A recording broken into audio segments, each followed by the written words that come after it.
Il y avait un très bon contact, Laurent Bokara. Laurent. À chaque fois qu'on vient à Eilat, on a l'obligation de faire un Dvar Torah, ça fait qu'Eretz Israël, ça fait que Eretz Israël. Et c'est vrai qu'ici c'est notre adresse, même si je fais d'autres shiurim ailleurs. Merci à vous tous d'être venus. C'est pas évident, à ce qui paraît, de bouger les francophones de Eilat. Donc, merci d'être là. Je suis pas déçu du voyage. Ce soir, il y aura plusieurs choses. La première, c'est qu'on a un shiur à voir ensemble. Le titre est de ma femme. Si vous étiez Dieu, je ne sais pas ce que je vais raconter. Et donc, franchement, c'est une bonne question à vous poser. La deuxième chose, nous avons un grand Mazel Tov, Mamash, pour une petite fille qui mérite aussi tous nos applaudissements, puisqu'elle fait Bat Mitzvah aujourd'hui. Yamouledet, Leshana, Bezrat Hashem, Georgette, Gomara, Bat, Nathalie, Myriam. Amen. Et d'ailleurs, à cet insu, nous avons par la suite une Séouda de plusieurs millions de calories qui vous attendent après le chiot. Donc, avis aux amateurs, ceux qui n'ont pas mangé, ne vous inquiétez pas, pour la côte au Pâques. Il y a même de la tarte aux pommes, Alpi Kabbalah, Paratatapour. Je l'ai repéré en passant tout à l'heure, je l'ai repéré. J'adore la tarte aux pommes. Et on aura aussi une nomination, on sortira le Sefer Torah, même si on n'a pas l'habitude de le faire, comme je viens rarement à Eilat, elle a attendu que je vienne à Eilat pour le faire, pour Mona Khatou. Donc on la nommera tout à l'heure devant 10 hommes. Tout ça c'est pour la fin du cours, j'ai demandé à Laurent et il m'a dit pour la fin du cours. Par contre pour me filmer c'est 1000 shekels le cours, avec droit d'auteur.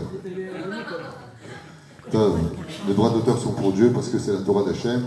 Vous fâchez les mains pour tous les malades d'Israël. Si je vous demande des noms, vous allez me dire Mimejij, Pata, Kata, Nana. Donc on va citer en tout cas les noms qu'on a ici. Les fâches les mains pour Maya, Bat, Eugénie. Une grande fâche les mains pour ton cousin, comme tu me l'as demandé tout à l'heure. Ora, Sarah, Bat, Naomi, les Mishpachat, Bakis, si je le prononce bien. Becky, ok, j'ai rien fait mal. Et Yoshua, je suppose Ben Shoshana, les Mishpachat, Rosenfeld.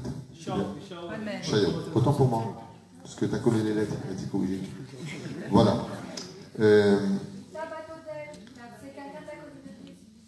Et ça veut dire s'il ne fait pas partie de la communauté, le mec qui crée. Donc, le nom Itabat Odel, il y a plus grand qu'une communauté, il y a un peuple. Il y a Lina. Esther Bat, Sultana. Voilà. Vous allez faire tout le tour là? Comment vous avez dit? Shabbat Marcel. Yael Batrana. Vous avez une chaise? Rivka, Yitzhak Ben Rivka, Shirel Ben Marka. Donc le titre c'est donnez-moi vos noms.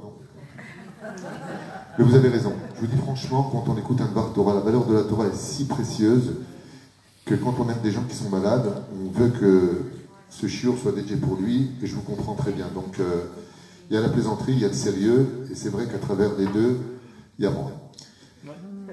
Sheniske Bezrat Hashem pour votre bonheur, le mariage de vos enfants, le mariage de vous-même pour certains, bonne parnassa pour tout le monde, une kala pour Alain, c'est vrai. Appelle-moi pour te marier, pour toi je viens. Bezrat. Shkounada, déjà ça commence. Qu'est-ce qu'il fait dans la vie? C'est Alain, il est unique. Et Bezrat Hashem, Leilou Nishmat, comme était Israël, c'est pas Ganal Israël, que Dieu les protège. On peut commencer le cours, oui ou non? Top. Et puis aux amis qui sont venus aussi d'Ashdod, qu'on remerciera, qu'on aime, on donne pas de nom, à cause de Ilou Shem. Si vous étiez Dieu, c'est une très grande question parce que je vous dis franchement, on a l'habitude d'appeler le bon Dieu. C'est péjoratif. Quand on dit de Dieu qu'il est bon, c'est qu'on sous-entend qu'il pourrait être mauvais, ou qu'il y en ait un mauvais. C'est ce qu'a compris la théologie chrétienne, entre le diable et le bon Dieu, ils ont fait une espèce de caricature en disant le bon Dieu. Quand on voit la vie, on se demande des fois où est le bon Dieu. Parce que c'est vrai que cette question que mon épouse a posée ici, et si vous étiez Dieu? Très souvent, nous en tant que juifs, particulièrement en tant que juifs, pourquoi en tant que juifs et pas en tant que non-juifs? Parce qu'on la grogne tout le temps. Et pourquoi on la grogne tout le temps?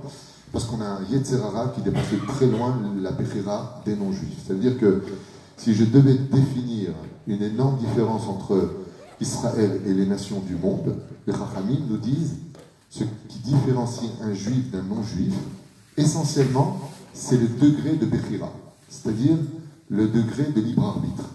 Donc comme nous on en a plus, il est évident que quand on est juif, il est plus facile pour nous de grogner, comme dans le désert, pendant tous ces livres qu'on va lire, Vaikra, Bamidbar, surtout Bamidbar, Devarim. On va passer notre temps à nous plaindre. C'est pas qu'on est des gens qui nous plaignons, c'est que nous sommes une neshama tellement élevée, Chelek Elokam Ima'al Mamash, comme disait le Rabbi Lubavitch, que notre degré de neshama se plaint du manque de spiritualité qu'on a dans la matérialité, et donc ça fait de nous des gens qui nous plaignons, et non pas des gens mauvais. Ceci étant, on grogne, on se plaint, on n'est jamais content de rien, et on joue très souvent avec la philosophie juive, comme on va au Masechet Ta'anit, Kafelef Amud Aleph, Gamzo Letova. Quand il y a un truc qui ne va pas, c'est toujours Dieu. Quand c'est bien, c'est grâce à nous. Vous avez remarqué ça? Grâce à Dieu, je me suis bien débrouillé. Grâce à Dieu, quand même, je me suis bien débrouillé. Et quand c'est une catastrophe, bon, à Kol Me'et. On a l'habitude de souvent trouver des mots, des phrases, des psukim à droite et à gauche pour se défaire des fois des responsabilités qui, dans l'absolu, appartiennent à notre libre choix d'agir. Alors, on dit le bon Dieu, et pourtant, quand une femme voudrait se marier, par exemple, elle va prendre sur la tsniout, elle va faire des shidouchim, et puis elle va prendre des fois des claques, c'est pas évident. Le mec il travaille du matin au soir, et on lui propose de travailler dans le forex, il dit non, je ne touche pas cet argent-là, il va travailler. Et il ne voit pas de résultat. Et tu as envie de dire à Dieu, mais qu'est-ce que tu fous? T'es où? Tu fais quoi de ta vie là? Je comprends pas. On est dans la Torah, les mitzvot, Maasim Tovim. Pas de résultat. Le mec, il n'est pas Shomer Shabbat, il est avec une non-juive, il fait ce qu'il veut, il parle mal, il arnaque les gens, il a une vie sur un tapis rouge. Franchement, si on était Dieu, qu'est-ce qu'on ferait? On nous tarte. Voilà, tout de suite, ça attaque. Braque. Franchement, si on était Dieu, pourquoi passer par tout ça? Après tout, il y a des gens comme Aristote qui disaient, si Dieu existe, il n'a qu'à se montrer. La malo. Arrête, tu existes, tu viens, tu te montres. Et puis Dieu, il a l'habitude de faire justice. Alors justement, cette phrase, si vous étiez Dieu, sachez qu'elle a déjà été posée par un homme et pas à des moindres. Mais il n'a pas posé la question, et si vous étiez Dieu? Il a simplement dit à Dieu, j'ai un problème. Il dit lequel? J'arrive pas à te comprendre. Vous savez de qui je parle? Qui est l'homme qui, d'après vous, a dit à Dieu, j'arrive pas à te comprendre, montre-moi comment tu diriges le monde. C'est Moshe Rabbeinu. Moshe Rabbeinu, il s'est rebellé contre Dieu dans la paracha de Vaera. Il lui dit, Lama erota lamazé.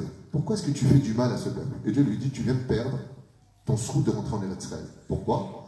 Là, tu me vois par panim el panim, mais quand tu rentres en Eretz Israël, tu vis avec moi mamash. Puisque tu m'as jugé, tu m'as mal jugé, alors il lui a dit, puisque c'est comme ça, c'est bien, de toi je commencerai une nouvelle xéra. C'est quoi cette xéra? Ça dit Gozer Hachem Ekayem. Je vais te donner le pouvoir que moi j'ai dans tes mains. Ce que toi tu diras, il y aura. Il n'y en a pas eu beaucoup qui ont eu ce mérite. Il y en a eu 3. Il y en a eu un, l'écho. Faut régler.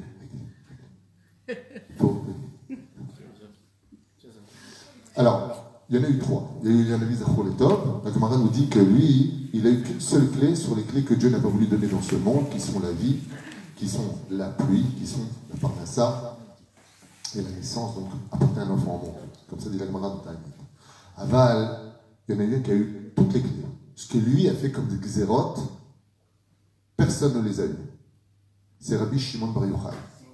Lui, c'est le seul de toute l'humanité à avoir possédé toutes les clés dans ses mains.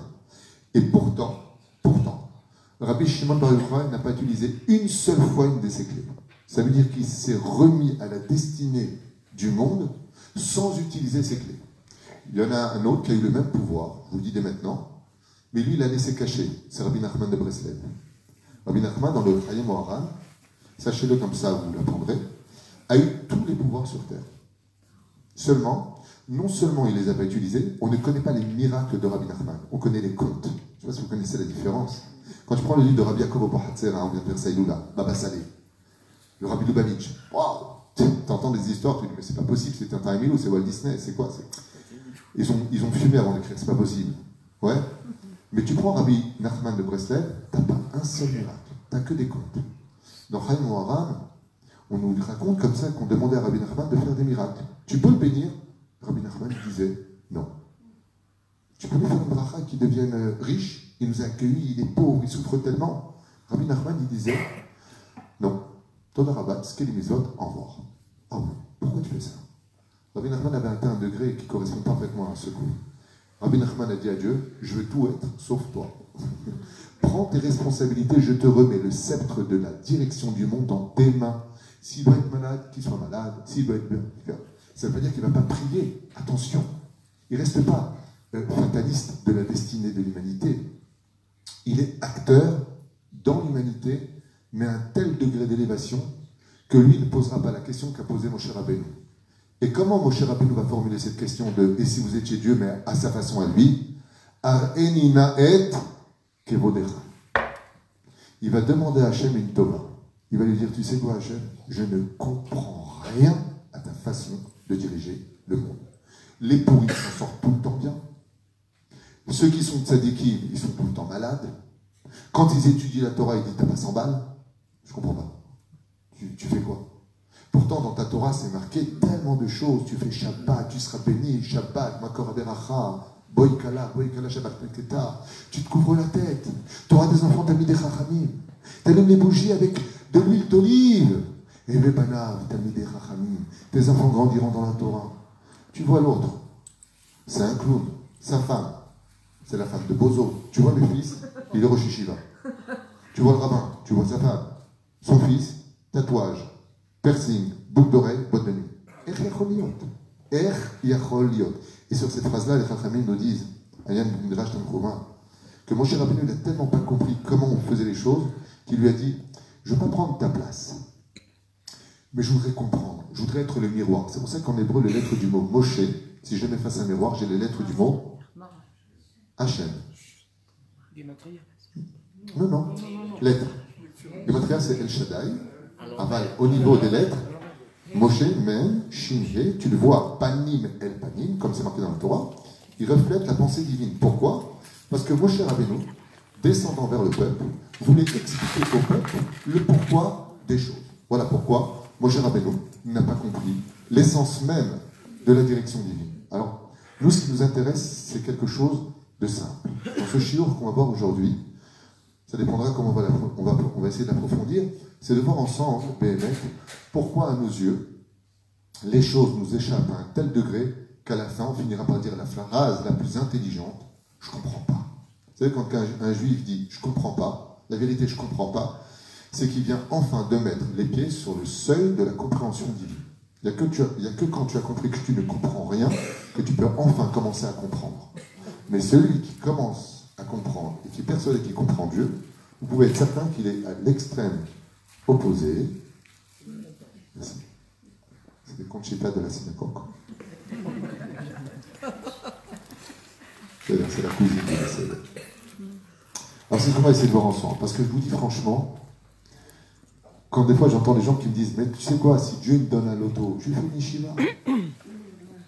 Si Dieu me donne la santé, mais je ferai ça pour lui. Pourquoi je suis sur un fauteuil roulant? Pourquoi je ne suis pas encore marié? Pourquoi mon fils il n'est pas comme ça? Pourquoi je ne gagne pas tant d'argent? Pourquoi? On a envie de dire à Dieu, mais pourquoi? Pourtant tu es le bon Dieu. Et puis de quoi tu as peur puisque tu es Dieu? Donc si tu es Dieu, il n'y a personne qui pourrait te faire peur. Donc donne-nous ce qu'on te demande. Vrai ou faux? D'accord? Et on est tellement persuadé de ce qu'on dit qu'on va même supplier Dieu dans nos prières. Et Bono Shelolam, Yiratson, Teidim. On va faire le Perek Shira, on va faire le Tikkun HaKlali, on devient Breslev le lundi, Lubavitch le mardi, Kippah Sruga le mercredi. On est prêt à rentrer dans n'importe quel chapeau à Ika, mais écoute-moi la punaise de toi, c'est pas possible. D'accord? On a envie de dire Hachem. Alors de l'autre côté, bien entendu, nous on peut demander. Rabbi Moshe Alav Shalom, mon rêve disait toujours, quand tu as besoin de 10, demande 100, on ne sait jamais.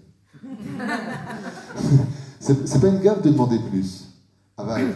Rabbi Moshe disait toujours, à la fin de ta prière, dis surtout à Dieu, si ce que je t'ai demandé, c'est pas bon pour moi, ne me le donne pas. Pourquoi? Parce qu'il y a des choses que tu ne sais pas. Il y a des horizons que tu ne connais pas. Il y a des mondes parallèles que tu ne comprends pas. La vie n'est pas du tout ce que tu crois, et la vie ne ressemble en rien à ce que tu t'imagines. Par exemple, si je vous disais que dans la Kabbale, la Terre, la planète bleue, est la plus petite, ce qu'on appelle de l'Ensof Baruch Hu, c'est la plus petite création de Dieu.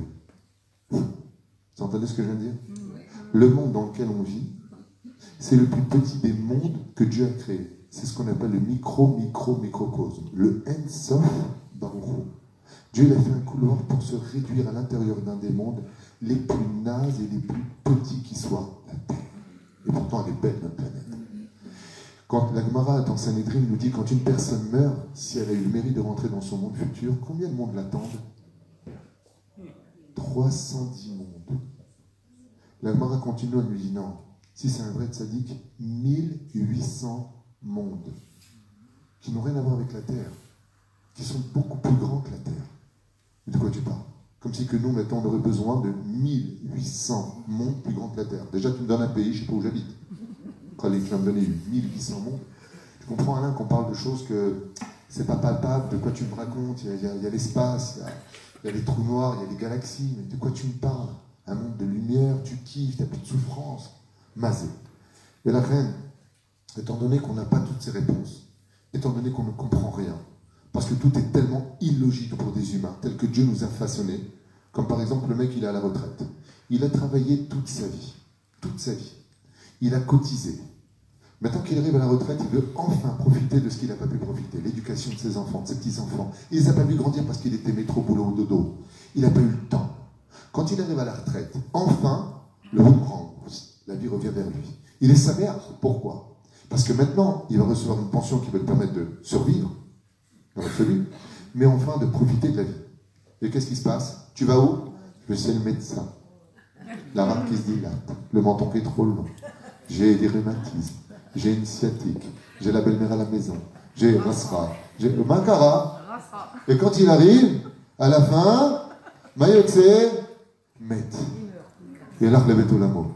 C'est-à-dire, le mec, quand il arrive, imaginez un petit peu, tu construis une montagne. Le jour où tu poses enfin l'antenne, style la cerise sur le gâteau, il est parti de ce monde. Et c'est débile. Alors quoi, j'ai fait tout ça pour ça? C'est-à-dire que les meilleures années de ma vie où je peux enfin me reposer, profiter de ce que j'ai créé, ce que j'ai éduqué, ce que j'ai investi, je ne peux pas le prendre. Pourquoi? Parce que Dieu a d'autres plans. Mais tu me saoules avec tes plans, Hachem. Moi, je n'ai pas envie de vivre ce que tu me donnes. Moi, j'ai envie de vivre ce que j'ai envie de vivre. Alors, comment se fait-il? Je suis un petit peu vulgaire dans mes mots, hein, mais c'est pour vous réveiller à une conscience qu'on n'ose pas dire. Parce que c'est exactement ce qu'on pense. Et la preuve en est, c'est qu'on n'est jamais content. Si on était tous avec le sourire, vous pouvez être certain que je ne ferais pas ce genre de cours. Mais en réalité, on n'est pas content. On est mécontent. C'est-à-dire qu'on va à l'extrême opposé, et en fin de compte, la Torah va nous éduquer. La Torah orale va nous dire que quand un truc, tu ne le comprends pas, il y a une phrase à dire. Baruch Dayan Haemet. C'est-à-dire qu'on t'annonce une mauvaise nouvelle. La seule chose que tu puisses dire, c'est quoi? Baruch, source de bénédiction, est le juge de vérité. Ça veut dire que toi, donc, si tu dis qu'il est juge de vérité et que tu n'es pas content de ce que tu viens d'apprendre, c'est que tu reconnais une chose, c'est quoi? C'est que toi, tu n'étais pas donc dans la vérité. La phrase et la chotémet de Baruch Dayan Haemet, Modé Shataloch Haemet. Grâce à cette connaissance, cette prise de conscience que les événements te dépassent, tu peux avoir enfin accès à la connaissance. Mais d'abord, tu passes à cela. Rabbi Nachum de Gamzo, vous connaissez très bien la phrase.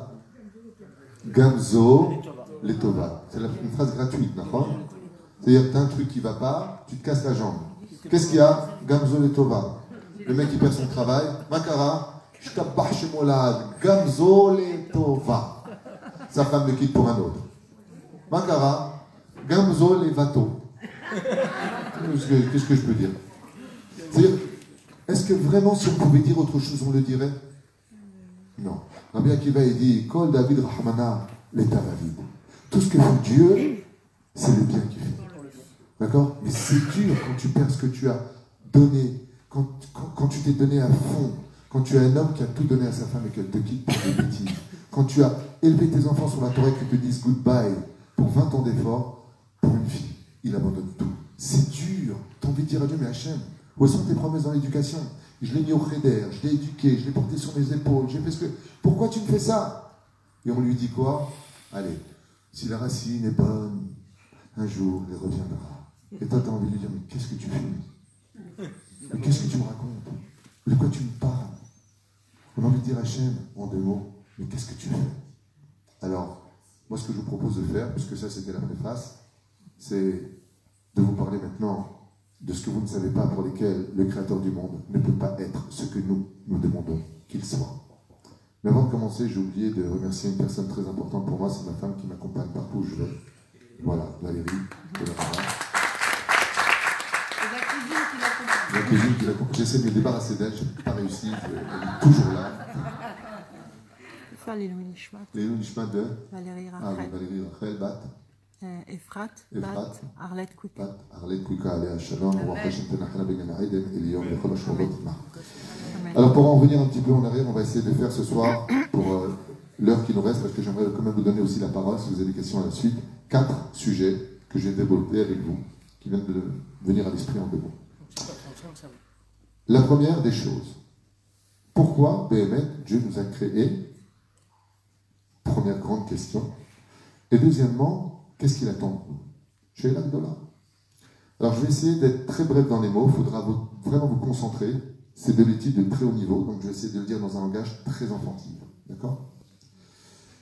Ce qui a provoqué, selon les Mekoubalim, selon la Kabbale, le fait de la création de l'humain, c'est tout simplement parce que Akadosh Baruch Hu s'est posé une question pour lui-même, de laquelle il s'est posé un pari. Ce pari, je vais vous le dire tout de suite. La question est la suivante. Est-ce que moi qui suis infini, au-dessus de toute force, de toute notion, de toute intelligence, j'ai tout créé? Si je me créais en tant qu'humain, c'est-à-dire, si je me mettais dans un contexte de défini, si je me mettais dans une prison, et si je me donnais la possibilité de m'auto-guider en dehors de la connaissance de ce que je suis. Je vais m'expliquer clairement ce que ça veut dire. Imaginez que ce que je sois va créer un petit David, tout petit, robotisé, dans lequel je vais mettre une puce ordinateur où le challenge de ma création de ce robot sera de m'écouter au doigt et à l'œil avec des données pour lesquelles il peut ou ne veut pas m'écouter. Vous imaginez un petit peu ça? C'est ce que nous sommes. Qu'est-ce que ça veut dire quand le Rabbi Lubavitch dit, mais quand il y a marqué Chelek Elokam Ma'al, qu'est-ce qu'a rajouté le Rabbi? Mamash. C'est pas une métaphore. Nous sommes une partie de Dieu réellement parlant. Ça veut dire que quand je parle avec vous, je parle avec Dieu défini dans un corps. Et ça, c'est marqué noir sur blanc à maintes reprises dans la Torah. D'où la phrase Tzadik Gozer Hashem Mekayem. Quand un homme, Dieu l'a dit malade. Baba Saïli l'a dit pas malade. Qu'est-ce qui se passe? Pas malade. Mais quittez-toi pour oser défier la volonté divine. Je suis le dévoilement de Dieu dans le défini. J'ai réussi. Quand j'arrive à suivre le principe de la Torah des mitzvot dans une humilité et dans une joie de l'accomplissement des mitzvot, je dévoile l'étincelle divine pour laquelle j'ai été créé. Donc Dieu, grâce au tzaddik, a gagné son pari. Vous avez compris ce qui se passe? Je répète cette notion parce qu'on ne peut pas comprendre un shiur d'une telle ampleur si on n'a pas compris cette phrase. Je reviens en arrière. Si vous voulez savoir qui vous êtes, en d'autres termes, quand une personne meurt et qu'elle arrive devant Dieu, la dernière des choses qu'elle peut lui dire, c'est « Pourquoi tu m'as fait comme ça et comme ça ?» Pourquoi? Parce que tu n'es que toi. Imaginez maintenant un symbole. Je suis comme ça, et puis j'ai des pouvoirs, imaginez, waouh, ok? Je prends un cheveu à moi, et je le lance, et ce cheveu devient un David Twitou. Ouais, mais la différence qu'il y a, c'est que moi je veux qu'il m'écoute, il va me ressembler, d'où ce que dit la Torah, faisons l'homme à notre image, donc il va me ressembler, je vais mettre chez lui des caractéristiques, je vais mettre chez lui des données, mais je vais mettre chez lui quelque chose qui va le rendre aussi un Dieu, laquelle? Le pouvoir de me dire, je ne veux pas faire Shabbat, je ne veux pas manger cachère, je fais ce que je veux. Donc je vais te mettre ces données chez toi.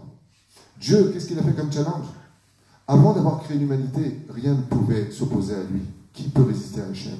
Qui oserait dire non à Dieu s'il se mettrait? Donc qu'est-ce qu'il a fait Hachem? Il nous a mis dans un étui qui va aveugler notre neshama de la réalité. Comment on dit un aveugle en hébreu? Comment ça s'écrit Iver? Aïn, Va, Resh. Comment on dit un aveugle, de la peau en hébreu? Comment on écrit le mot O?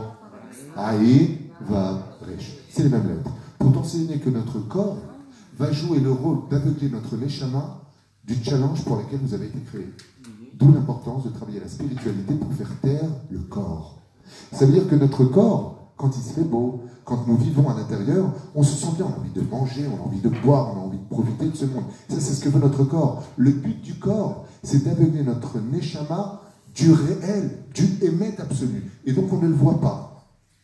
Donc, qu'est-ce que fait notre corps? Il nous aveugle. La reine haute, hiver, que haute, or. Notre peau aveugle notre neshama de la réalité spirituelle qui nous entoure. Donc, on est comme des aveugles. Et un aveugle, il grogne, il ne voit pas où il va, le pauvre. Il tâtonne son chemin. Il manque donc d'émouna, parce qu'il ne connaît pas, il ne voit pas son chemin. La reine, comment on peut nous dire en tant qu'aveugle à Dieu, qui voit tout, qu'est-ce qu'on doit faire de nos vies? Si quelqu'un te prend la main parce que tu es aveugle, tu lui fais confiance ou pas? Ça, c'est ce qu'ont fait les tzadikim. Ils ont mis leurs mains sur, c'est une image, le bras de Dieu, et ils avancent avec lui. Comme Zoletaba. Tout ce que fait Dieu, c'est que le bien. Pourquoi? Parce qu'on ne comprend rien. Et c'est ce qu'il dit, Moshe Rabbeinu, Panim el Panim, il parle avec Dieu, il sort le peuple d'Égypte, il voit les miracles, il sait tout sauf une chose, ce que je suis en train de vous dire. Et c'est pour ça que Moshe aura son salaire. À la fin de la Torah, Karane Moshe, Kekarne Chama. Le visage de Moshe deviendra spirituel, à un tel point qu'il mettra un rideau devant son visage. Pourquoi? Parce que sa neshama va l'emporter sur son corps, ce qui fait que Moshe verra toutes les générations. Il n'est plus aveuglé par le bout de son nez. C'est la première dimension qu'il faut connaître. Le créateur du monde en créant l'homme s'est créé lui-même une barrière pour savoir si oui ou non l'homme serait prêt à lui obéir alors qu'il s'agit de lui dans un monde de défini. Derech Hagav, c'est ça être juif. Yehudi, si vous prenez les mots de Yehudi, c'est Yud Kei Vav Kei. Et c'est pour cela que quand on prend le corps humain, Alain, il est composé que du tétragramme, Yud Kei Vav Kei. Vous savez que pour faire une boîte crânienne, il faut 26 os. Une main, 26 os. 13 et 13, 26. Un pied, 26 os. Colonne vertébrale, 26 rouliottes. La carte d'identité du sang s'appelle comment? ADN, Adnoud, Aleph Danet Yud, Adobal. C'est le même lettre. Si vous observez bien tout le système tel que nous avons été créés, nous sommes composés du tétragramme dans tout ce que nous faisons. C'est pour cela que quand nous mangeons, nous rappelons l'essence même du Baruch Ata, qui veut dire source de bénédiction, et l'Éternel notre Dieu. Alors ça, c'est la première dimension à retenir. Qui êtes-vous, homme comme femme, rien d'autre qu'une partie d'Hachem, dans un monde défini, qui avait le devoir de vous annuler dans l'humilité extrême pour obéir à Dieu comme des aveugles, effectivement, pour enfin être capable de voir la réalité. C'est pour ça que les tzadikim, quand tu viens le voir en disant « Le médecin, il a dit que c'est fini », qu'est-ce qu'il fait le Rav? Hazve Shalom, il n'a rien du tout, il sera à ton mariage, il sera à la bar mitzvah, altidag. Et le mec, il est vivant, le mariage et la bar mitzvah. Tu vois, le tzaddik, Vodara, un chèque pour votre yeshiva, comment vous avez su? Je t'abbarre chez Mo. Ouais. Qu'est-ce qu'il a? Je vais te dire ce qu'il a. C'est que lui, il s'est tellement annulé qu'il voit ce que le médecin ne voit pas. Lui, il l'a vu assis sur la chaise d'Edvanadi pour son petit-fils. Comment il le voit? Parce que la création du monde, quand Adam Arishon a été créé, le Zohar nous dit, il voyait d'un bout du monde jusqu'à l'autre bout du monde, car il n'était plus aveuglé par la bêtise de son corps, soit la matérialité. Ça, c'est le premier degré. On va essayer maintenant les tapes. Quand on revient à la création du monde, quand Dieu a créé l'homme, il lui a donné tous les bonheurs du monde, le Gan Eden. Donc bien entendu, il y avait un buffet, les arbres tunisiens à l'huile d'olive pure. Oui, la Torah est une. Et donc, Mayatza Misé, Yatza qu'Adam Arishon n'a pas accepté ce challenge. C'est-à-dire, qui était donc Adam Arishon? Vous avez compris? Une partie de Dieu dans un monde défini. Il n'a pas accepté. Première révolte d'Adam Arishon. Et qu'est-ce qu'il dit? Il dit, moi j'ai juste un problème. Si tu m'as créé en tant que quantité, je ne veux pas manger du pain gratuit. Ce qu'on appelle dans la chassidoute le pain de la honte. C'est-à-dire que tu m'as créé gratuit, tu me donnes un monde gratuit, tu me donnes une femme gratuite, ça ne m'intéresse pas. Pourquoi? Il dit parce que je ressemble à un ange. Les anges ont été créés gratuitement. Ils n'ont pas de salaire, ils n'ont pas de punition. Alors pourquoi j'en aurais un? Comment on dit en hébreu un ange? Quand ils sont en face de Dieu, c'est-à-dire si je prends maintenant un miroir, j'écris le mot malach, qu'est-ce que j'ai en face? Kalam, kloum. Qu'est-ce que c'est un ange? Kloum. Ce n'est rien. Pourquoi c'est rien? Parce qu'il n'a pas de libre arbitre. Parce qu'il n'a pas d'identité personnelle. Il est au service de Dieu. Il se la ferme. Il n'a pas le droit de dire non. Il n'a pas de dire que je n'ai pas envie, je suis fatigué. Il se tient sur un pied. Tu fais quoi sur un pied? il n'a pas de libre arbitre. Pérouche Davar, on le pique là où il est, comme un pic, un seul pied. Nous avons 2 pieds. Et là, dès nous qu'on va là où on veut, à droite ou à gauche. Qu'est-ce que fait Akadosh Baruch Hu? Comme dira Rabbi Hanina ben Akashi Omer, Ratsa Kadosh Baruch Hu, les Akot et Israël. La première des choses pour lesquelles nous allons maintenant monter sur le ring du combat, c'est tout simplement pour avoir du mérite. Imaginez que à 120 ans, vous partiez de ce monde, parce que moi je ne peux pas mourir. Imaginez qu'à 120 ans, vous partiez de ce monde, et puis Dieu vous donne un Gan Eden. Lequel? La petite maison dans la prairie, de la famille Gatz. Mais pas du tout. J'ai pas du tout envie d'aller chercher des œufs chez l'autre. Mais pas du tout, ça ne m'intéresse pas ton histoire. Je veux la maison à JR. Ah, il n'y a pas de problème. Tu veux, est-ce que tu as les moyens de payer? Bêta.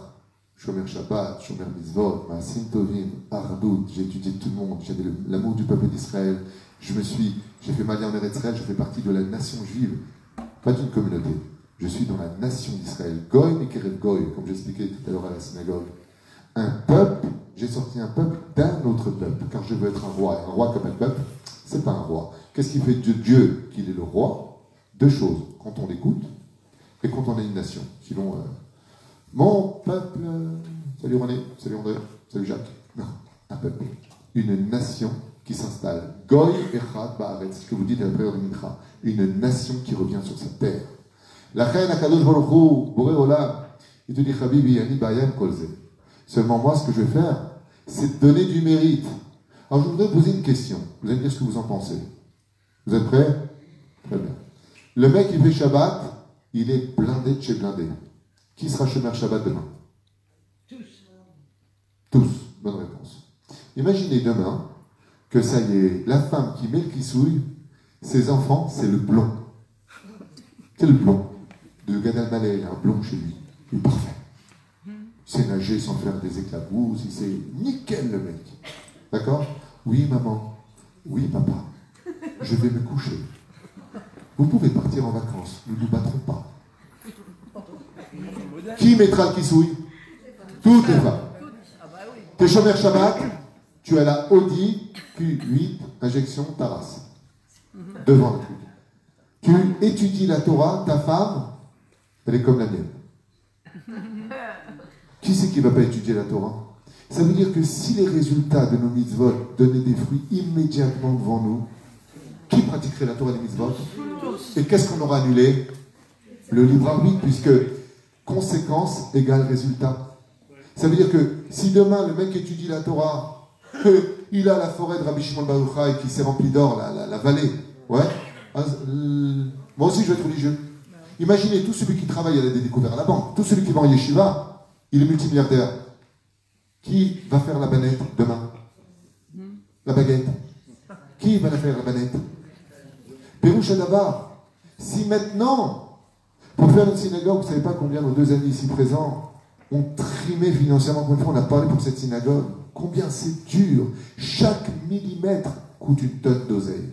Imaginez, tout celui qui veut faire un temple, vous adorez les Français, un temple, pour Dieu, il fait comme ça. Ribono Shelola, maître du monde, je vais te faire un temple, on te respectera. Hula hup, barbatruc. Vous savez ce qu'il va y avoir? Il va y avoir des synagogues partout, il n'y aura personne dedans parce que chacun s'assina. Mais vous en rigolez, mais c'est pas une blague. Ça veut dire que tu prélèves le maaser, tu donnes 10%, t'es milliardaire. J'en connais plein qui donnent le maaser, ils ne sont pas milliardaires. Ouais.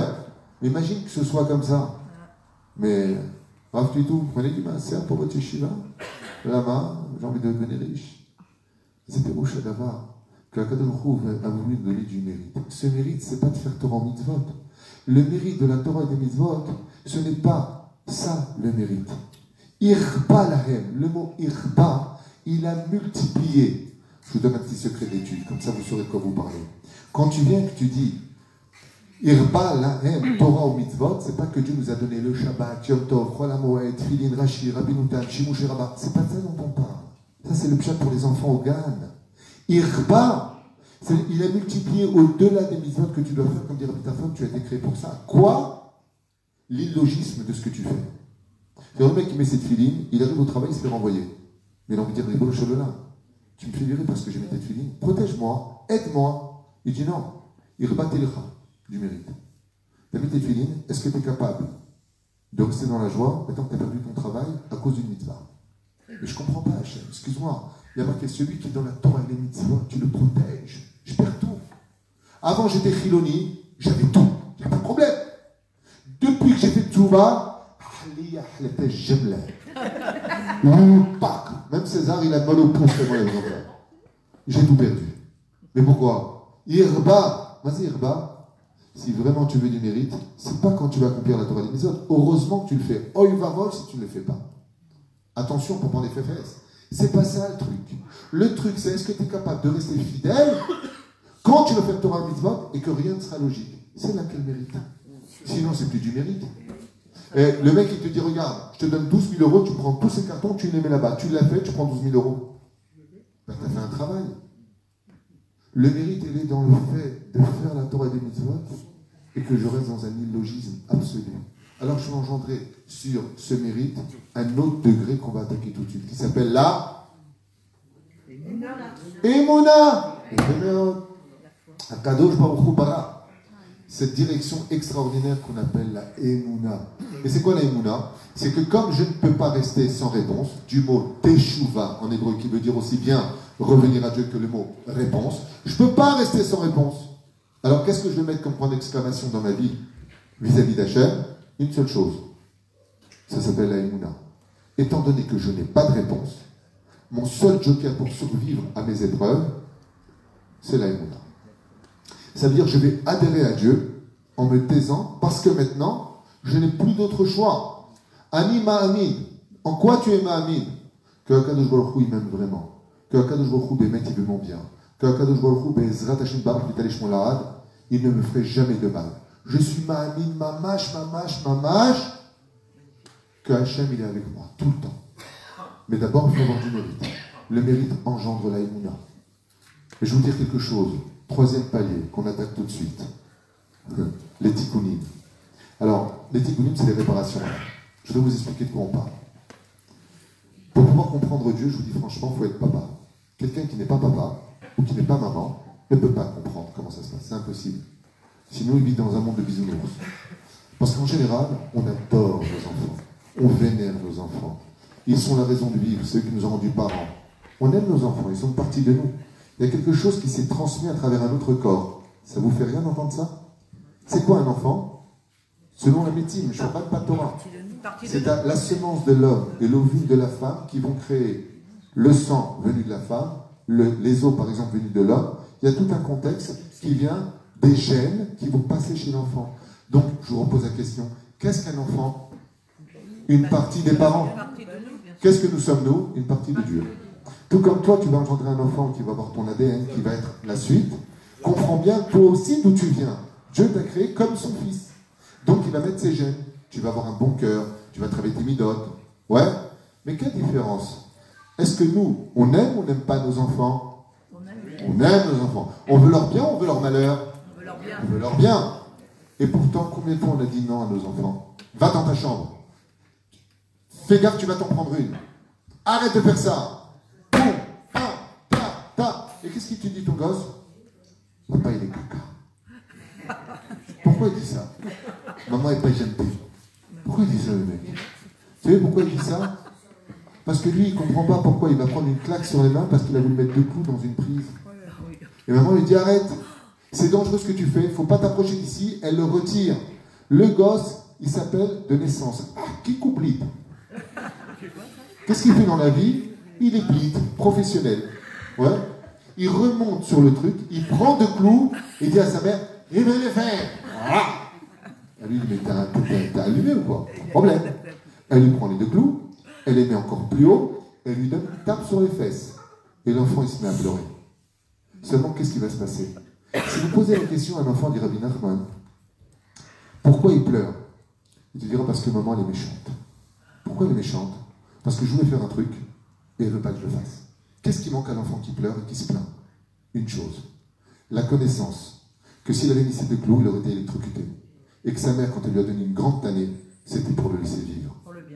Donc qu'est-ce qu'il fait Hachem? Il fait des tikkunim. Il y a des choses que nous, on ne sait pas. Alors je vais vous dire quelque chose de très dur pour vous remonter le moral. Des fois, il faut aller en bas pour mieux remonter. Vous êtes prêts? C'est pas agréable. C'est pas la chassidou. D'habitude, j'adore faire rire. Mais comme j'aime tellement rarement à Eilat, je fais un petit peu pleurer. Et donc, Un peu d'écoute. là, ce que je vais vous dire, c'est pas de moi. N'importe quelle personne qui lira la Torah pourra le lire noir sur blanc. Chers amis, j'aimerais vous poser une question. Dans la Torah, pas David Twito, dans la Torah, celui qui ne fait pas Shabbat, qu'est-ce que la Torah le condamne? À mort. Chayav mita. C'est marqué plus de 26 fois dans la Torah. C'est-à-dire, Vekol amechalel Shabbat, mot yumat. Il y a des conditions. Il faut des témoins, de hatraot, le bedin, tatati, tatata. Ok, très bien. Quel est le digne d'une femme qui s'enferme avec un homme et que le mari a des doutes sur sa femme dans la Torah? Toujours dans la Torah, dans les plans divins. Mais sota. Et si cette femme a vraiment fait des bêtises, qu'est-ce qui se passe pour elle? Elle explose. Et l'amant avec. Ça rigole pas. On parle de boyaux qui éclatent sur le mur. Waouh! Hachem, qu'est-ce que tu fais? On a 4 méthodes Bedin dans Masechet Makot, Masechet Sanhedrin. Sikila, Serefa, Erek, Bechenek. 4 méthodes Bedin. Quand tu les écoutes, là, on dirait un film d'honneur. Même Massacre à la tronçonneuse, c'est moins pire. C'est plus doux. Le mec, on le prend, on le brûle. C'est quoi? Je vous le dis en 2 mots, comme ça vous avez un petit peu une notion. N'oubliez pas ce que je veux dire, c'est très important pour la suite du cours. On prend la offérette, on le fait cuire, on fait brûler, et on le fait couler dans la gorge. C'est comme ça qu'on brûle, pas un bûcher sorcière. Non, non. Là où avec la histoire, que Dieu nous protège. Mais c'est ce qui a marqué, madame. Et puis si Chazvé Shalom, il a fait une autre bêtise, strangulation. Sinon, Kherev. Et puis si c'est pas Kherev, madame, c'est lapidation. On le prend, on le jette en arrière, Hachem, il mort, et là, un rocher sur lui, il prend les cailloux, et... oh, on n'est pas des barbares. Vous inquiétez pas, c'est pas arrivé dans le peuple. Comme dit Rabbi Akiva, si un bédine condamnait tous les 70 ans de personnes à mort, c'est un bédine de meurtrier. Donc, pourquoi la Torah nous parlerait de ça dans ce cas-là? Je vais vous répondre tout de suite. Ouvrez bien grand vos oreilles. Des fois, avec nos enfants, qu'est-ce qu'on leur dit? Je te préviens, tu vas là-bas, je te tue. Ouais, surtout quand tu es tunisien. Je connais un Tunisien, il a dit à sa femme, si tu meurs, je te tue. Un Tunisien. C'est vrai. Écoutez bien ce que je vous dis, c'est tellement important. La Torah nous met en garde sur la méthode Bedin, punition, et attention, le glaive se passera par ton truc, le machin, tu mangeras la chair de tes enfants, par un chat de Chukota, par un chat de Kitavo, par un chat Nitzavim.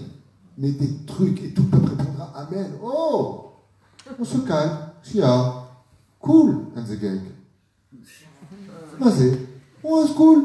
La Torah te dit non, il faut que tu comprennes une chose. Il faut que tu comprennes quelque chose. Quand qui a été patron dans sa vie ici? Levez la main que je vois. Patron. Tout le monde. Tous les juifs sont patrons. Encore une boule. Et vous savez ce que c'est être patron? Être patron, c'est avoir des responsabilités pour mener une société à bien. Quand vous avez des ouvriers qui ne font pas ce qu'il faut, tu leur demandes de venir à l'heure, ils ne viennent pas à l'heure, tu leur demandes de s'occuper de telle caisse et de s'occuper d'autre chose, qu'est-ce que tu fais de cet ouvrier? Une fois que tu l'as prévenu 3 fois, tu le renvoies. Vous avez compris? L'usine, c'est à Dieu, c'est la terre, le patron, c'est Dieu, les ouvriers, c'est nous. Mais Dieu ne nous vire pas. Nous, on a juste de la chance, c'est qu'il ne fait que nous prévenir. Il ne nous vire jamais. Résultat des courses, écoutez bien. Les Chachamim nous disent, dans ce cas-là, si Dieu nous donne des punitions qu'il ne met pas en application sur terre, alors pourquoi en parler? Eh bien, c'est comme un père qui dit à son fils, je te préviens, tu sors ce soir, je te tue. Est-ce que tu vas tuer ton fils? Non. Mais ce que tu vas lui faire comprendre à ton fils, c'est que si tu ne m'obéis pas, la sentence que tu mériterais, c'est ça. Bien sûr que je ne vais pas le faire, mais c'est juste pour te faire comprendre ce que tu mériterais. Voilà ce que ça veut dire. Quand la Torah te dit c'est là, c'est la Paérek Bechenek, elle est simplement en train de te dire, normalement, c'est ça que tu devrais mériter. Mais je ne vais pas le faire. Tu sais pourquoi? Parce que j'ai créé quelque chose de plus grand que la mort, la Teshuvah. Voilà pourquoi. Il y a quelque chose qui redonne la vie à la mort. C'est quand on est capable de se dire, mince, je me suis trompé, je fais demi-tour. Teshuvah. Mais là, écoutez bien. Le problème qu'on a, dans le monde dans lequel on vit, pour lequel on n'arrive pas à comprendre Dieu, pour lequel on va lui dire, mais moi, si j'étais Dieu, je ne ferais pas les choses comme ça. Calme-toi, tu n'as pas tout tes données, je vais t'expliquer ce soir, tu vas comprendre. C'est que par contre, dans le Bédine d'en haut, il ne voit pas les choses de la même façon Là-haut, il y a vraiment ce qu'il a, Serefa, Ereg, Yochemek. En haut, il y a toujours le Sanhedrin. Ce qui fait que quand une personne ne mange pas cachère, quand une personne a été voleur, quand une personne est menteur, quand une personne a fait des avérotes dans sa vie, dans le Beddin d'en haut, on a son casier judiciaire. Ce qui fait que je ne comprends pas. Je fais tchouva, il n'y a plus rien qui marche. C'est normal. Maintenant que tu es milliardaire, rembourse tes dettes. Bah, c'est normal. Je vous donne un exemple. Quelqu'un vous doit 100 000 shekels. Il gagne un loto de 100 000 shekels. Qui est le premier à taper à sa porte? Le créancier. Tu lui as prêté. Ouais. Donc vous comprenez bien que quand maintenant une personne, elle fait tchouva, et qu'elle commence à être chomeret Shabbat, elle commence à danser dans son cœur la Torah des mitzvot, il va créer des anges blancs. Donc, qui vient maintenant prendre cet atout? Le Créateur du monde. Il dit maintenant, il faut que tu rembourses tes dettes de toutes ces années passées dans la Torah. Et donc, ça va effacer. Ce qui fait que tu ne vois pas le salaire de tes mitzvot, Sadik. Parce que toi, tu ne vois pas que tu as plein de dettes. Et que normalement, depuis 15 ans, tu aurais dû mourir. Mais le Créateur du monde, il t'aime tellement. Il a tellement pitié de toi. Il t'attend tellement. Tellement qu'il te laisse vivre. Parce qu'il sait qu'il croit en toi. Il croit en toi parce qu'il sait qui tu es. Il croit en pari dans lequel il a fait. Ce qui fait que le jour où tu commences à remonter l'échelle, ne t'étonne pas que le jour où tu feras tchouva, eh bien les choses commenceront un petit peu à se dégrader. C'est pas que ça se dégrade, c'est que tu commences à réparer, rembourser ce que tu devais. Il y a une façon d'éviter le remboursement. C'est la tchouva be'ahava. Mais c'est un autre sujet, c'est un cours pour lui-même. Faire tchouva par amour, c'est donné à très peu de gens sur Terre. On croit qu'on le fait par amour, mais dès qu'on a un coup de coude, on se révolte et on a quitté la dessous d'amour. Mais si on faisait une réelle teshuva par amour, il n'y aurait même pas besoin de rembourser les dettes de l'homme vis-à-vis d'Hachem. Cette teshuva, elle existe une fois par an, en général. C'est Kippour. Kippour, on vient comme des anges, avec amour. Et on chante notre amour à Dieu. Je kiffe, j'ai kiffé, Hachem, j'ai fait une bêtise cette année, je vais te la chanter. Tais-toi. Il dit non, mais quand tu fais teshuva par amour, tu peux chanter tes fautes. C'est toute la différence. Mais la reine, ce qu'il faut retenir, c'est que nous, on n'a pas les données. La première, c'est qu'il faut avoir du mérite. Ce mérite va engendrer la émouna. Donc tais-toi. Troisième chose, surtout le plus important maintenant, t'es venu réparer des choses, Rabbi. T'es venu réparer des choses. Ça veut dire que tu crois que tout ce que tu as vécu, tu t'en sors. Le Zohar HaKadosh nous dit, aucune erreur dans ce monde n'est oubliée du ciel. Aucune. Aucune. Et tout se paye. Je suis en train de préparer un shiur qui s'appelle La vie est un boomerang. Vous allez constater dans tout le Tanakh que tout ce que tu as fait toute ta vie, c'est ce que tu prendras dans ta tronche plus tard. Pour le meilleur, comme pour le pire. Regardez le Rabbi Lubavitch, Rabbi Nachman. Regardez tous les Gdolim. Je fais une parenthèse du chiot. Écoutez bien. Écoutez bien. Le Rabbi Lubavitch, Alav Shalom, cet homme qui a consacré sa vie pour le peuple d'Israël. Qu'est-ce que fait le peuple d'Israël? Il n'oublie jamais le Rabbi Lubavitch. Incroyable. Le Rabbi Lubavitch, il a fait un nom à Dieu. Qu'est-ce que Dieu a fait? Il a fait un nom au Rabbi Lubavitch. Rabbi Nachman, c'est pareil. Le Rav Kook, c'est pareil. Le Rav Ovadia, 1 260 000 personnes à son enterrement. Il a fait un nom à Dieu. Les lois pour Hachem. Jamais dans l'histoire de l'humanité, on a enregistré 1 200 000 personnes pour un enterrement. Ça n'a jamais été vécu. Les goïms ont pleuré. Les présidents des pays arabes ont pleuré la mort du Rav Ovadia Yosef. Alors que lui, il est rentré dans la journée. Pourquoi? Parce que la vie est un boomerang. Parce que tout le monde savait que ce qui sortait du cœur pénétrerait le cœur de l'homme. Mais la fin, quand tu viens que toute ta vie, comme le dit la Gemara dans Maseret Shabbat, Amechin me'erev Shabbat, yochal Shabbat. Imaginez un homme qui a préparé poisson halami vendredi, couscous boulette, les éclairs pour se finir à la hache. Ouais. Avec, attention, il a préparé lui-même la coupe de fruits qu'il va mettre sur la table pour ses invités. Il a préparé le café, le concombre d'eau bouillante, sa mère, la sucrasite, le couscous, ça vaut mieux. Ouais, la totale. Il a préparé les lits. Quand rentre Shabbat, qu'est-ce qu'il va servir? Ben, ce qu'il a préparé. C'est ce que dit la Gemara. Mais le mec, qu'est-ce qu'il appelle vendredi? Tennis, squash, piscine.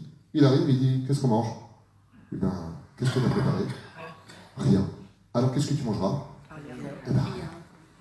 Ne vous inquiétez pas, Dieu est tellement gentil avec nous, tellement gentil. Et comme il a su que parmi nous, il y aurait peut-être des gens qui seraient un peu fainéants, qui vont s'oublier, il a fait en sorte qu'on soit une seule entité, ça s'appelle la Hardout. C'est le mérite du tzaddik, même si toi t'as pas préparé, il va te préparer pour toi. Allez, comme une bonne maman. Et ça s'appelle tout simplement le monde de Tikkun. Il y a un quatrième monde. Et celui-là, c'est le plus dur de tous. Le plus inconnu du Tzibour. Tout le monde connaît les noms, mais personne ne connaît l'ampleur de ce que je vais vous dire. Les Gilgulim. La réincarnation. Tout ce que nous sommes aujourd'hui est relié à ça. Vous trouvez ça normal, vous, qu'il y a des gens qui naissent riches? C'est pas normal. Pourquoi tu es né riche? Il veut crever. Lui, il est né pauvre. Le riche et le pauvre. Lui, il est né Kankan. L'autre, il est né Jamzin. Zin. L'autre, il est né Tobé. Comprends rien. L'autre, il est né... Parle pas trop, je comprends vite. Oh. Pourquoi? Il y a un mec il est balèze. Et l'autre, il dirait une pince à linge. Il évolue pas. Le mec, il vient et il dit, oh là là, je finis armé, je me marie. Il finit armé, il se marie. L'autre, il dit, j'aimerais bien me marier. Il ne trouve pas. Et t'as envie de dire, Dieu, mais qu'est-ce que tu fous de ta vie? Hachem, t'es où? Pourquoi lui tu donnes et lui tu donnes pas? J'ai mon beau-frère, un jour, que Dieu le bénisse, il arrive à un tabac à rue de Poitou. Jojo Amar. Je connais bien Jojo Amar. Que Dieu le bénisse. Il arrive comme ça au tabac et il dit, donnez-moi un millionnaire. Il doit comme ça un millionnaire. Et il y a un mec qui appelle Jojo à ce moment-là, il dit, oh Jo, comment tu vas? Il se retourne. Il y a un mec qui vient juste derrière, il dit, donnez-moi un millionnaire. Il est parti juste à côté, il donne le millionnaire qu'il devait donner à Jo. Le mec, il gratte, à l'époque des francs, 10 000 francs. Jojo, il dit, mais c'était le mien. Il dit, monsieur, vous êtes parti sur... Il dit, punaise, c'est pas possible. Mais Dieu, je comprends pas.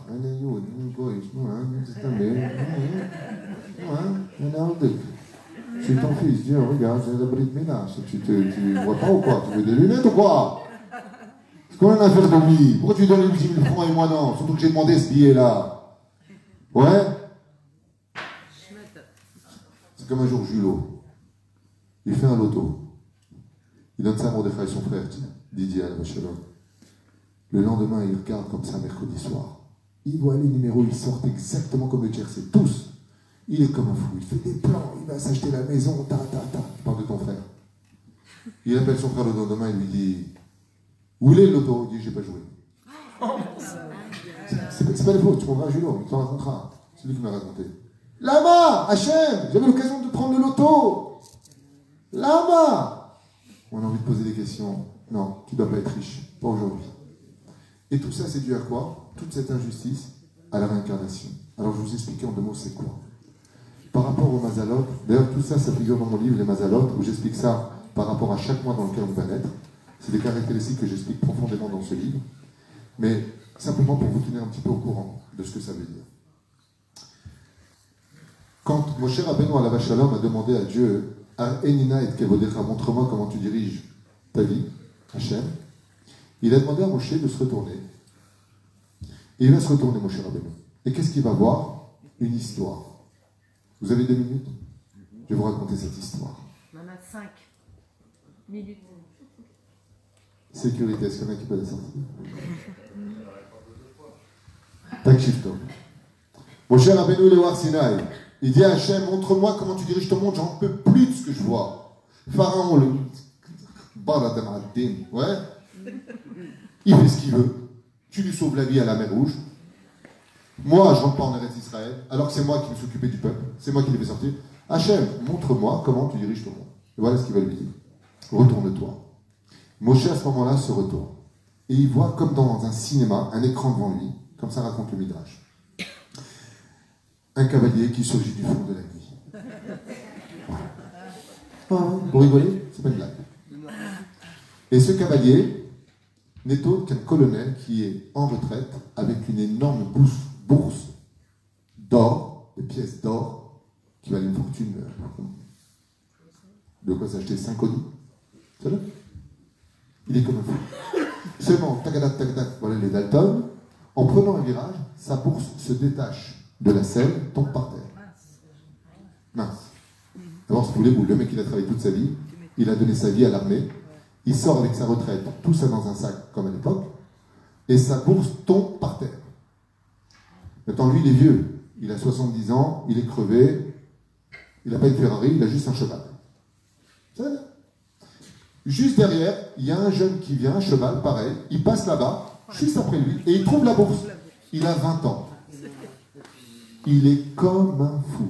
Il ouvre la bourse et il dit, oh, merci Hachem, why is gonna find Saturday Night Fever? Il a la fièvre du samedi soir.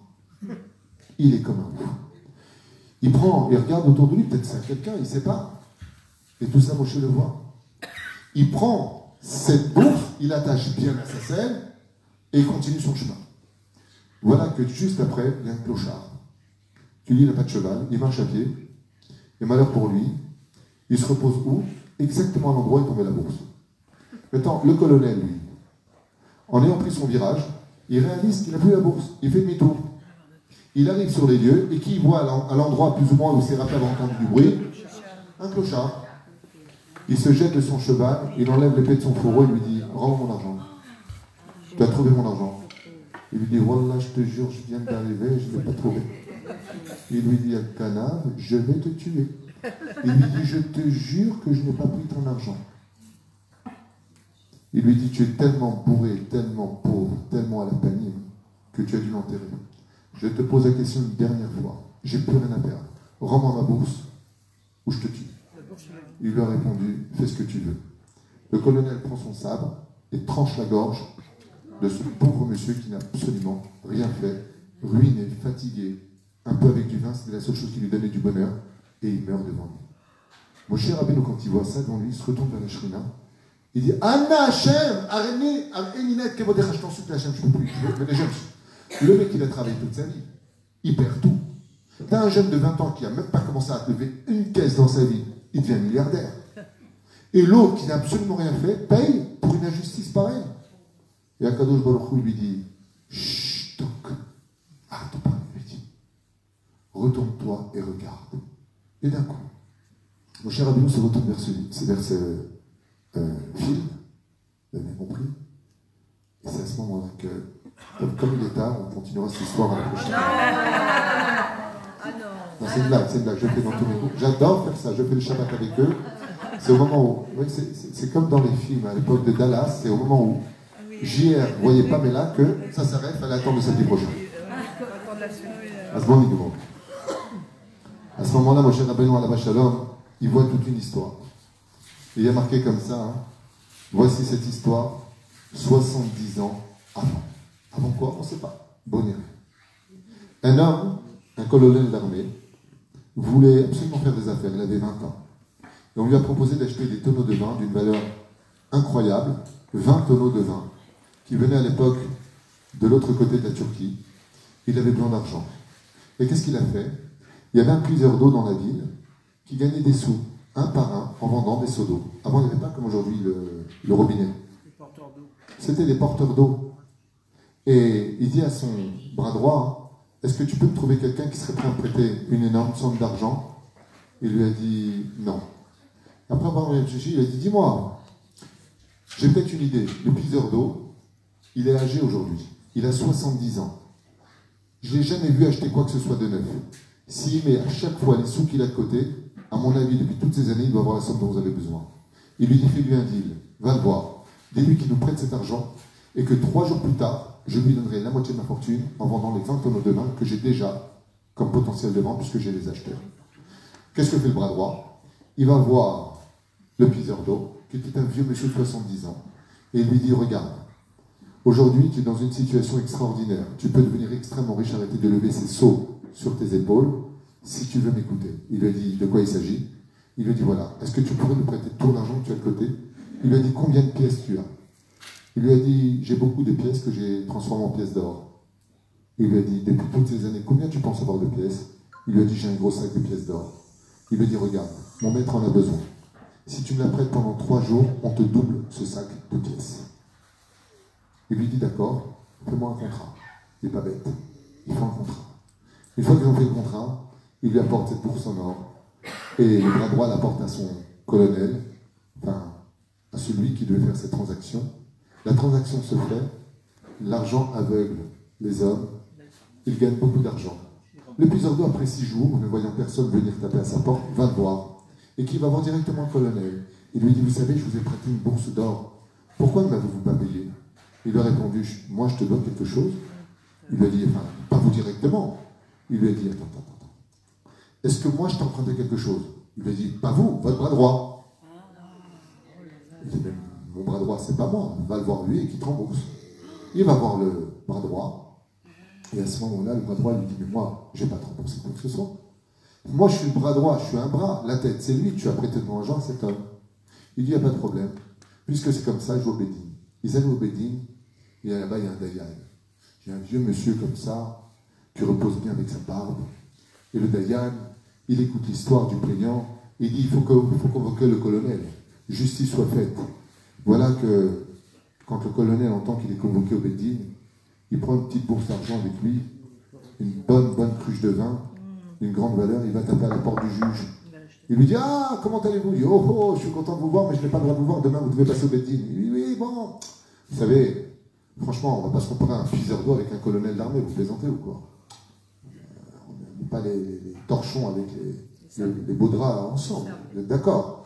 Il dit, non, je préfère fermer la porte. Il dit, c'est dommage, je vous avais apporté du vin, Sabri Marana, vous ne voulez pas qu'on trinque? Ah, le vin par contre, je dis pas non. Il commence à boire, il sort une bourse et il dit, écoutez, j'ai vu votre toit depuis des semaines et des semaines, faites-le réparer. Il lui donne cette bourse d'argent, le juge la prend dans les mains, et voilà que le lendemain, le piseur d'eau arrive, et le juge il lui dit, comment osez-vous avoir acheté le bras droit pour qu'il vienne témoigner faussement? Vous êtes une honte, vous êtes un voleur. Et il commence à lui rentrer dedans. Il dit, mais attendez, je ne me suis même pas défendu. J'ai un contrat. Il dit, oui, ce contrat est signé par qui? Par la main du bras droit. Comment avez-vous osé? Il dit, oui, d'accord, mais ça, alors que celui-là vous rembourse et pas l'autre. Sortez de mon Bédine.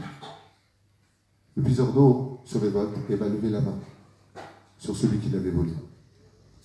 Il va être jeté en prison jusqu'à la fin de sa vie. Et il mourra en prison.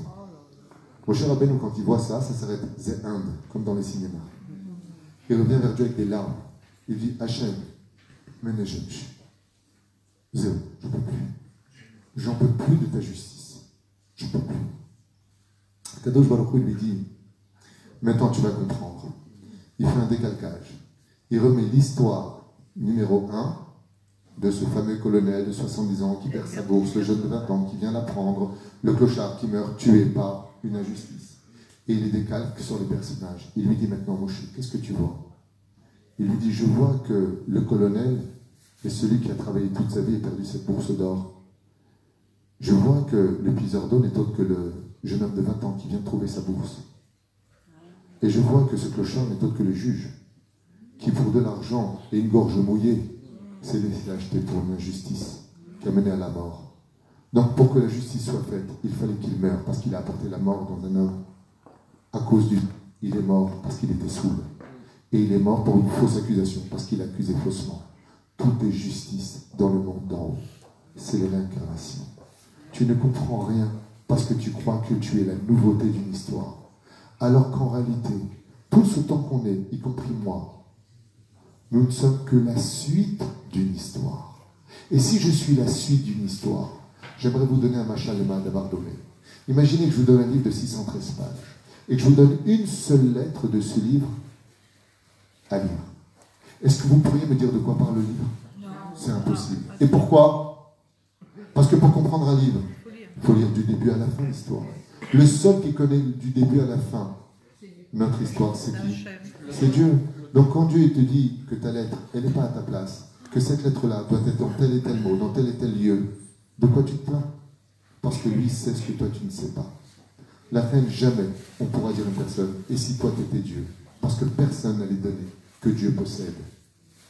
On raconte pareil pour le Baal Shem Tov, deuxième histoire, tellement connue, d'un couple qui n'arrivait pas à avoir un enfant. Il n'arrivait pas à avoir un enfant, miskin. Jusqu'à ce qu'ils aient eu des enfants, il a fallu qu'ils aillent 4 fois chez le Baal Shem Tov. Une fois qu'ils sont arrivés chez le Baal Shem Tov, au bout de la 4e fois, le Baal Shem Tov leur a dit, vous aurez un Ben Zachar Hashanah. Mais attention, à l'âge de 13 ans, il y aura la bar mitzvah, je vous demande de m'inviter. Tous les honneurs sont pour nous. Vous connaissez cette histoire? Vous connaissez cette histoire? Valérie bien ensemble, ils ne connaissent pas. Alors en 2 mots, je vous la fais parce qu'elle est très connue dans notre Chassidout. Eh bien, les 13 ans arrivent, mais il y a juste un problème. Le jour de la naissance, on se rend compte que l'enfant, Laura Léné est né. aveugle, sourd et muet. Enfin, il a les trois les choses les plus importantes. Il est aveugle, il est sourd et il est muet. T'imagines l'horreur? Ouais. Ils ont attendu 15 ans pour avoir un gosse, 4 fois chez le tzaddik, et quand ils ont un enfant qui ni voit, ni parle, ni l'entend. Là, histoire. T'as envie de dire, mais Dieu, qu'est-ce que tu fais? Et voilà que le jour des 13 ans, ils forment comme ça une table ronde. Enfin, semi-ronde. Là-bas, il y a des gens qui dansent, un orchestre, tout est séparé que d'être chez Israël, et le Baal Shem Tov arrive, et il se met de côté, il attend. Et voilà que d'un coup, en pleine musique, il y a une cuisinière qui sort avec un poulet comme ça à la main, et elle dit, Voda Rabbanim, est-ce que le poulet est caché ou pas? La musique s'arrête, pourquoi? Wahad, imposante, et elle hurle. Elle hurle tellement que les musiciens sont gênés par ses hurlements. Et elle vient vers le premier tzaddik qui trouvait comme ça au bout de la table, et dit, est-ce que le poulet est caché parce que la pâte est cassée? Est-ce qu'elle était cassée avant la shrita, pendant la shrita, après la shrita? Quel est le digne de ce poulet? Le premier tzaddik, il regarde, il dit, je sais pas, deuxième, troisième, quatrième, et voilà que le tzaddik qui se trouve à la gauche de l'enfant, qui est au milieu de la table, il vient pour le passer à tzaddik qui se trouve de l'autre côté de l'enfant. L'enfant prend le poulet, il se lève devant tout le monde, il tend le bras et il dit, cachère. Il lâche le poulet, il tombe et il meurt. Les parents sont dans un état pitoyable. Mais ils ne comprennent pas. Comment se fait-il que notre fils, qui ne voit pas, qui n'entend pas, qui ne parle pas, Dafka, il a compris, il a pris, il a dit cachère et il est mort. Le Baal Shem Tov, à ce moment-là, il se lève de son coin et il dit, écoutez, calmez-vous tous, il faut que je vous explique. Il dit aux parents, séchez vos larmes. Séchez vos larmes, je vais dire tout de suite pourquoi. Parce que pour que vous ayez 10 fils qui soient dans la Torah, il fallait que vous accueilliez ce fils-là. Le parents dit 10 fils, mais la femme ne peut pas avoir d'enfant. Vous avez 10 garçons qui arrivent. Et vous devez savoir qui était cet enfant. Quand vous êtes venu me voir, écoutez bien cette histoire comme elle est profonde, et que vous m'avez demandé un enfant, il y a 7-8 ans, vous n'étiez pas digne de recevoir un tel enfant. Vous n'aviez pas assez travaillé vos midotes et votre pureté intérieure. Mais la dernière fois que vous êtes venu me voir, vous aviez atteint un tel degré de Gdoucha, qu'enfin vous étiez digne de recevoir un enfant d'une telle grandeur d'âme. Il dit, qui est cet enfant? Il dit, je vous expliquer. Dans votre village juif ici, vous savez que le monde tient sur 36 tzadikim en Eretz Israël et 36 en Eretz Israël. Sur les 36 tzadikim, lui faisait partie des plus grands tzadikim de sa génération. Il a vécu il y a à peu près un siècle. Il a vécu 101 ans, précis. Il n'a jamais fauté de sa vie, ni par la pensée, ni par la parole, ni par l'action. Incroyable, tzadik qui est solo-là. Seulement voilà, à son 101e anniversaire, alors qu'il avait fait un mikvé chez lui en bas, comme il est la Zaken, une femme a tapé à la porte 1 heure avant l'entrée de Shabbat avec un poulet. Et lui a dit, Gvodara, est-ce que mon poulet il est caché ou pas? La pâte est cassée, oui ou non? Et alors? Eh bien, le tzaddik, il a pris le poulet et lui a dit, écoutez madame, je suis fatigué, je dois aller au mikvé. Il a pris le poulet, il l'a jeté à la poubelle, il a pris son poulet à lui, il lui a donné à elle. Il lui a dit, faites un bon Shabbat. Il est parti au mikvé, et juste avant l'entrée de Shabbat, il a rendu son âme. Quand il est arrivé devant le trône divin, il a été accueilli avec Kahlawi Tutsi, Darbuka, Yahlili, ouais, la totale. Oui, même les Ashkenazim sont venus avec la Darbuka, sont reçus là-bas. Et voilà, que quand je lui ai dit, est-ce que quelqu'un a une plainte à formuler vis-à-vis de lui, il y a une toute petite âme d'un chicken qui est venue, qui a dit, moi je porte plainte. Moi, je porte plainte contre lui. Maître du monde, je suis né animal, je n'ai aucun mérite. Ni punition, ni salaire. Ma seule façon de pouvoir m'élever, c'était de mourir dans une shrita, arriver sur un plat d'un juif pour lequel il y aurait une bracha, pour pouvoir élever mon niveau d'animal à niveau d'homme. Et cet homme qui était le seul à pouvoir dire si j'étais caché ou pas, n'a même pas pris la peine de me regarder, m'acheter directement à la poubelle. Ça veut dire qu'on fait une shrita pour rien. Moi, je porte plainte contre lui. Le tzaddik, quand il a entendu ça, il a dit, animaux, c'est la vérité. Ce que vient dire cette âme, c'est la vérité. Alors, Akadosh Baruch Hu lui a dit, il faut que je te renvoie réparer cette âme. Il dit, non. Moi, j'ai jamais fauté ni avec mes yeux, ni avec mes oreilles, ni avec ma bouche. Jamais de la chanara. Si tu me renvoies pour réparer un poulet, je vais revenir avec un bétail à réparer. J'ai pas envie. Le monde en bas est trop dur. Alors Dieu lui a dit, qu'est-ce que tu proposes? Et le tzaddik, il a dit, si tu veux me renvoyer en bas, renvoie aveugle, que je ne regarde pas de femme. Si tu veux me renvoyer en bas, bouche-moi mes oreilles, que je n'entende pas de la chanara. Si tu veux me renvoyer en bas, parce que je dois réparer qu'un seul poulet, alors quelle parole j'aurais à prononcer si ce n'est que le mot cachère? Maître du monde, si tu as trouvé chez moi du mérite et que tu m'aimes vraiment, retire-moi les 3 éléments qui font tomber un homme dans ce monde. Alors je redescendrai en bas. Dieu lui a dit, tu le mérites, va. Mais il fallait trouver des parents, dit Baal Shem Tov. Qui serait digne de recevoir un tzaddik aussi grand que toi? J'ai attendu que vous reveniez me voir jusqu'à ce que vous soyez digne. Mais tant qu'est revenu votre enfant, alors le père, il a posé une question judicieuse. Il a dit, mais pourquoi 13 ans? Il dit, parce que dans le monde d'en haut, on est minutieux dans tout. Quand il a fauté, il était enfant ou adulte? Il a répondu adulte. À partir de quand on passe adulte chez nous? 13 ans. Il fallait qu'il attende la bar mitzvah pour se réparer ce jour-là. Il n'avait pas besoin de vivre pour autre chose que de dire kasher pour un poulet qu'il avait condamné à la poubelle. Zepero Shadavar, que tant que nous, on ne comprend pas tout ça, on n'a pas le livre de l'histoire de l'humanité, on n'a pas les comptes du Olamaba, on n'a pas les comptes de nos dettes, on ne comprend pas pourquoi on est né là, et pourquoi Dieu, en fin de compte, ne va pas selon nos désirs à nous. Tout simplement parce qu'on n'est pas Dieu. C'était tout simplement la formule de ce chiot. Si vous avez des questions, je vous en prie.